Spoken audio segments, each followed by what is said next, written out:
2025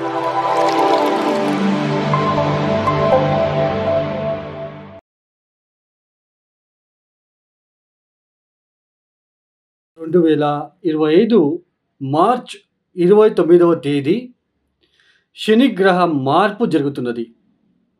అంటే 2025 మార్చ్ 29వ తేదీ వరకు కూడా శనిగ్రహ కుంభరాశిలో సంచారం చేస్తూ మార్చ్ 29వ తేదీ తర్వాత అంటే 30వ తేదీ శని భగవానుడు కుంభరాశి నుంచి మీనరాశికి వెళ్ళి సంచారం చేయబోతున్నారు. ఏదైతే ఈ మీనరాశిలో సంచారం 2025 మార్చి మాసం నుంచి 2027 జూన్ వరకు కూడా మీనరాశిలోనే సంచారం చేస్తున్నారో, ఈ మీనరాశిలో శని సంచారం వల్ల ద్వాదశ రాశుల వాళ్ళకి ఎలాంటి ఫలితాలు వస్తున్నాయో తెలుసుకుందాం.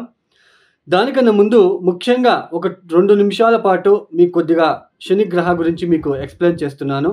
సోది అని ఎవరు అనుకోకండి. ఇది ఎందుకు ఇవన్నీ చెప్తున్నాను అంటే, వాస్తవాన్ని మీకు చెప్తే మీరు అర్థం చేసుకుంటారు అనే ఒక ఉద్దేశంతో చెప్పడం జరుగుతున్నది కాబట్టి చెప్తున్నాను. ముఖ్యంగా ఏళ్నాటి శని, అర్ధాష్టమ శని. అర్ధాష్టమ శని అంటే చతుర్థ స్థానంలో శని వచ్చినప్పుడు దాన్ని అర్ధాష్టమ శని అంటాము. పంచమ స్థానంలో శని వచ్చినప్పుడు దాన్ని పంచమ స్థానం అంటాం, పంచమ శని అంటాము. తర్వాత అష్టమ స్థానంలోకి శని వచ్చినప్పుడు దాన్ని అష్టమ శని అంటాము. సో ఇలా ఏళ్నాటి శని, అర్ధాష్టమ శని, పంచమ శని, అష్టమ శని.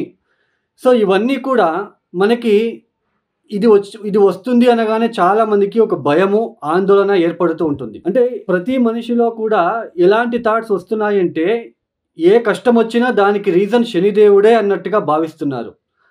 అలా కాదండి. ఇక్కడ ముఖ్యంగా మీ స్వజాతకం, మీ జన్మ జాతకంలో శని బలిష్టంగా ఉన్నాడా, శని బలహీనంగా ఉన్నాడా తెలుసుకోండి.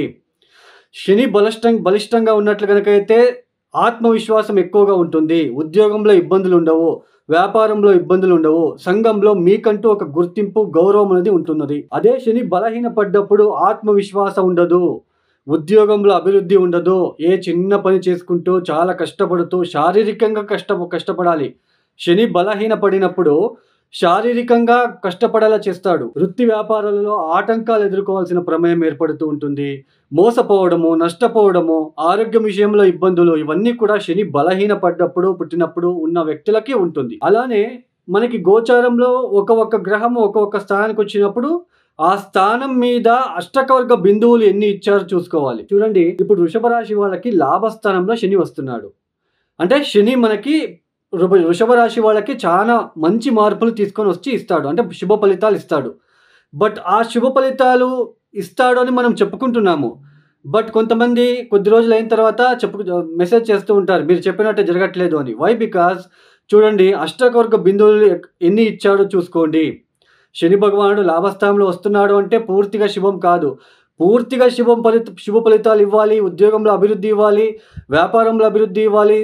శనికి సంబంధించిన బిజినెస్ ఎవరైతే చేస్తున్నారో, కాంట్రాక్టర్స్ కావచ్చు, పొలిటికల్ లీడర్స్ కావచ్చు, స్క్రాప్ బిజినెస్ కావచ్చు, కోల్ బిజినెస్ కావచ్చు, స్టీలు బిజినెస్ కావచ్చు, ఇనుప బిజినెస్ కావచ్చు, ఇలాంటి బిజినెస్ చేస్తున్న వాళ్ళకి చూసుకోండి, అష్టకవర్గ బిందువులు ఎన్ని ఇచ్చారో చూసుకోండి. అష్టకవర్గ బిందువులు ఎక్కువ ఇచ్చి ఉంటే 4, 5, 6 ఇచ్చి ఉంటే ఫెంటాస్టిక్గా ఉంటుంది.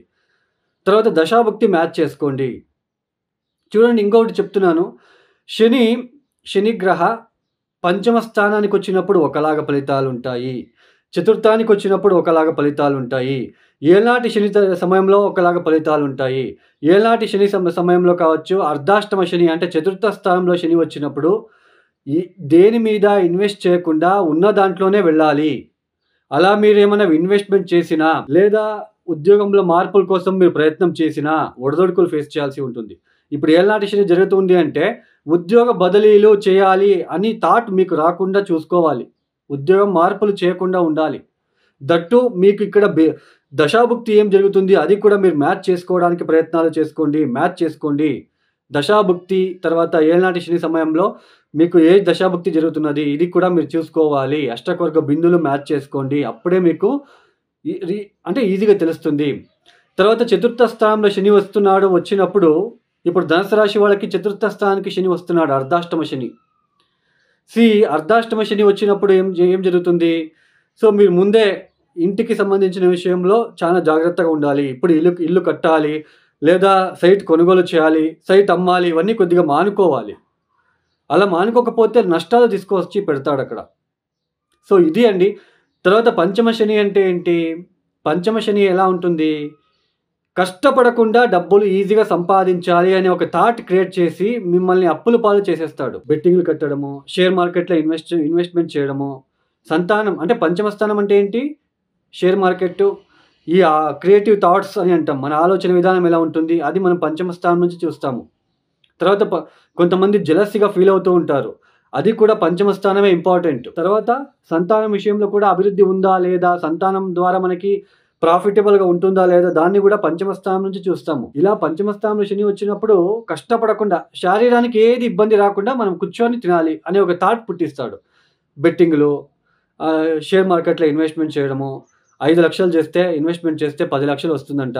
లేదా 25,000 రూపాయలు బెట్టింగ్ కడితే 50,000 వస్తుంది. 50,000 పాటు మనం కూర్చొని 5 నెలలు తినొచ్చు కదా! అన్నట్టుగా క్రియేట్ అవుతుంది అక్కడ. అందుకే మనము చూసుకొని మనం వెళ్ళాలి అండి.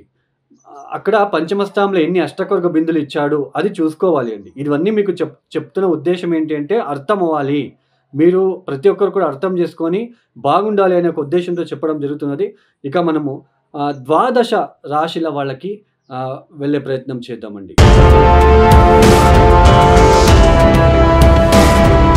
ఈ వృశ్చిక రాశి వాళ్ళకి 2025 మార్చ్ 29వ తేదీ వరకు కూడా చతుర్థ స్థానంలో శని సంచారం. అంటే అర్ధాష్టమ శని అంటాం. 2025 మార్చ్ 30వ తేదీ నుంచి పంచమ శని. చూడండి, ఈ అర్ధాష్టమ శని అంటే 4వ స్థానంలో శని ఉన్నప్పుడు ఒకలాగా ఫలితాలు, పంచమ స్థానానికి వెళ్ళినప్పుడు ఒకలాగా ఫలితాలు. ఈ 4వ స్థానంలో శని ఉన్నప్పుడు మీరు ఎలాంటి ఫేస్ చేస్తూ ఉండడానికి అవకాశాలు ఉంటుంది అంటే, ఉద్యోగంలో ప్లేస్ చేంజ్ ఎక్కువ అవుతూ ఉంటుంది. అంటే ఈ ఉద్యోగం నుంచి ఇంకో ఉద్యోగానికి మారడము, ఇంకో ఉద్యోగం నుంచి ఇంకో ఉద్యోగానికి మారడం, ఇట్లా మారుతూ వెళ్ళడం. ఎక్కడా ఒక నిలకడ అనేది ఉండదు. తర్వాత మీరు వాసం చేసే గృహం కూడా ఎగైన్ అండ్ ఎగైన్ చేంజ్ చేసుకోవడము, ప్రశాంతత ఉండదు. ఈ గృహం మానేసి, ఈ అద్దిల్లు మానేసి ఇంకొక అద్దిల్లుకి వెళ్ళిపోవడము, ఇలాంటివి సిట్యుయేషన్స్ ఉంటాయి. తర్వాత మానసిక పరమైన ఇబ్బందులు, తర్వాత ఒకేసారి ఇంట్లో అందరికీ ఇబ్బందులు, ఒడిదొడుకులు, అందరికీ ఆరోగ్యరీత్యా ఇబ్బందులు రావడము, అందరికి ఒకేసారి జ్వరాలొచ్చి పడుకోవడము, ఫీవరొచ్చి పడుకోవడం, ఇలాంటివి ఉంటాయి. అదే పంచమ స్థానానికొచ్చినప్పుడు కష్టపడకుండా డబ్బులు ఎర్న్ చేయాలి అనే ఒక థాట్ వస్తుంది. పంచమ స్థానం అంటే ఏంటి? సంతానం స్థానము. తర్వాత మనకి ముఖ్యంగా ఈ ఒక క్రియేటివ్ థాట్స్ ఎలా ఉంటాయి? మన ఆలోచన విధానం ఎలా ఉంటుంది? మన బుద్ధి కౌశల్యం ఎలా ఉంటుంది? స్కిల్స్ అని అంటాం. తర్వాత మనకి ఈ ఒక షేర్ మార్కెట్‌లు కూడా ఈ యొక్క పంచమ స్థానం నుంచే చూసుకుంటాం. తర్వాత ఈ లవ్ రిలేషన్‌షిప్ అని అంటాం కదా! ప్రేమికులు వాళ్ళకి కూడా పంచమ స్థానం నుంచే చూసుకోవాలి. సో, ఇలా పంచమ స్థానానికి వెళ్తున్నాడు శని అంటే, ఈ ఆల్రెడీ లవ్ చేస్తున్న వాళ్ళకి బ్రేకప్ అవ్వడానికి ఛాన్సెస్ ఉంటుంది. తర్వాత మీ యొక్క బుద్ధి చాంచల్యం ఏర్పడుతూ ఉంటుంది. అంటే ఎలాంటి చాంచల్యము? కష్టపడకుండా డబ్బులు ఎక్కడ ఎక్కువ వస్తాయి? బెట్టింగులు, జూజాడడము, తర్వాత ఇది షేర్ మార్కెట్‌లో ఎక్కువ ఇన్వెస్ట్‌మెంట్ చేసి డబ్బులు కోల్పోవడము. సో, ఇలాంటివి ఎక్కువగా ఉంటాయి. ఒక రూ. 1,00,000 ఉంటుంది. ఈజీగా 2,00,000 చేసుకోవాలి అనే ఒక ఆలోచన వచ్చేలా చేస్తాడు శనిదేవుడు. దట్టు అష్టకొర్గ బిందులు చూసుకోవాలి అక్కడ. అష్టకొర్గ బిందులు 0, 1, 2 ఉంటే ఇలాంటివి ఎక్కువగా ఉంటాయి. అంటే కష్టపడకుండా నాకు డబ్బులు రావాలి అనే థాట్ వస్తుంది. అదే అష్టకొర్గ బిందులో 4, 5, 6 ఉంటే ఆ థాట్ వచ్చినా కూడా అది ఎంతవరకు కరెక్టు అని చెక్ చేసుకుంటారు. ఆలోచించుకుంటారు. అలా ఉంటుంది. తర్వాత ఇప్పుడు మీనరాశికి మీకు ఇప్పుడు వెళ్తున్నాడు ఎవరు? శని భగవానుడు. అక్కడ ఏదైనా శనికి శత్రుగ్రహాలు ఏమైనా ఉన్నాయా చూసుకోండి. అంటే సూర్యుడో, కుజుడో, కేతువో లాంటి గ్రహాలున్నప్పుడు ఇంకా ఇబ్బందిగా ఉంటుంది. బుద్ధి చెడు ఆలోచనలు వస్తూ ఉంటాయి. జలసీ ఏర్పడుతూ ఉంటుంది. పంచమ స్థానమే చూసుకోవాలి జలసీ. జలసీగా ఒకరి గురించి మనం ఫీల్ అవుతున్నాము అంటే మన పంచమ స్థానం బలహీనపడింది అని అర్థం. జలసీ వస్తుంది అంటే జలసీనెస్ క్రియేట్ అవుతుంది అంటే పంచమ స్థానం బలహీనపడినప్పుడు.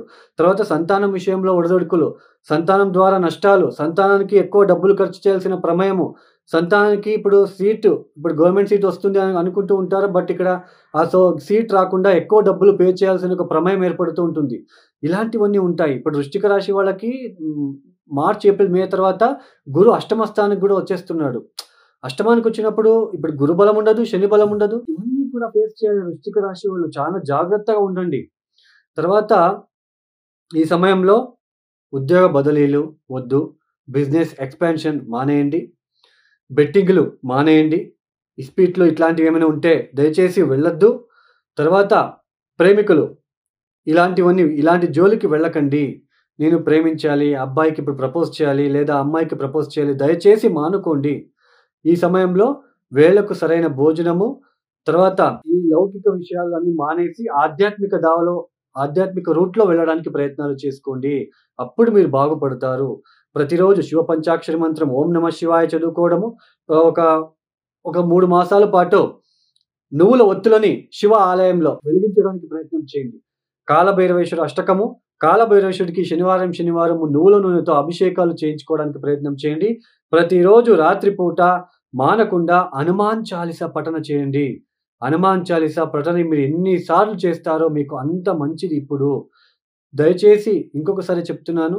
చాలా జాగ్రత్తగా ఆలోచించి మీరు నిర్ణయాలు తీసుకొని ముందుకు సాగండి. నా వృశ్చిక రాశి మిత్రులందరికీ కూడా శనిదేవుడి ఆశీస్సులు, కృపా కటాక్ష అందాలి అని ఆశిస్తూ ఈ ఒక వీడియోని క్లోజ్ చేస్తున్నాను.